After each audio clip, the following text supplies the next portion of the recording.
Hi, I'm Keri-anne and welcome to my very first video question and answer session. Thank you so much for your response yesterday from all the Ask Keri-anne questions. The response was just overwhelming.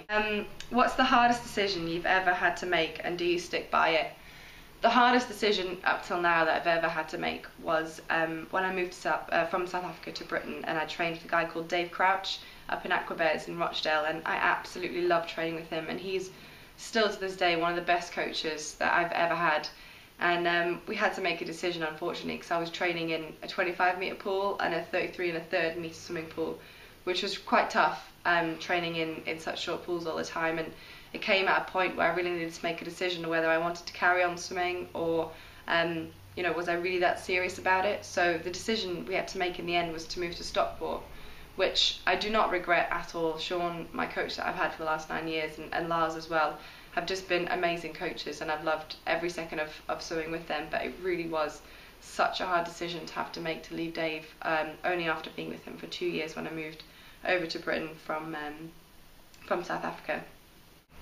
Did you start any other sports and then move on to open water swimming? I guess my other sport was pool swimming. I've always been a pool swimmer, always done pool swimming since I was a little girl, started swimming when I was 4. It wasn't until 2006 that I actually took up open water swimming.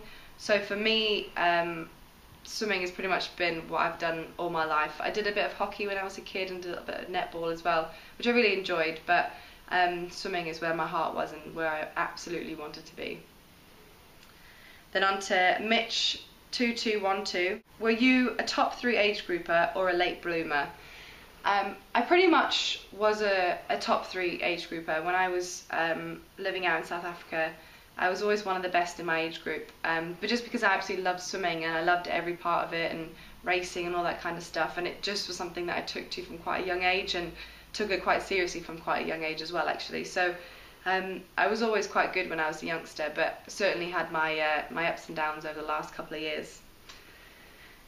The next one was Cheesy Carrots. Some very interesting Twitter names, I must admit. What job would you want to have if you weren't a swimmer? I'd really quite like to be a presenter and do a bit of commentary on swimming and things like that. At major competitions, I'd absolutely love to do that. So next one is @TimJones15. Who's been your favourite roomie on your sporting travels? I have to probably say my favourite is Becky Adlington, just because we both understand each other. We're messy, but we kind of have our mess on my side and Becky has her mess on her side, so it kind of works really well together, and it kind of just, yeah, we kind of just fit, and she's not bothered about my mess and I'm not bothered about her mess, and at night we'll both sit and play on our phone and then be like, right, good night, see ya, and then we'll go off to bed.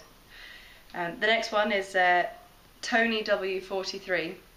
What's the best way to settle into a pace for a long distance swim without going out too fast at the start? It's really tough trying to pace yourself when you go out for a race, because when I train 10 times a week, I do a session specifically on race pace, so I know what it feels like to go out at the beginning, and we do so much training, so it depends, I guess, on how much training you do, but I'd make sure that you're not going out that you feel like you're working really hard. Make sure you're holding something back, because that middle bit of the race is the most important bit of the race. So next question from @TonyRoyal. When swimming, are your hands relaxed for the catch, or do you hold them in a fixed, rigid position? I guess they're relaxed, but in a fixed, rigid position, if that makes any sense at all. Making sure that your hands are together when you're swimming, so that they're relaxed, that you catch in the full amount of water as you're going through on your catch. The next one was quite an interesting one from @Flange Kramer, who is actually a German Olympic skier.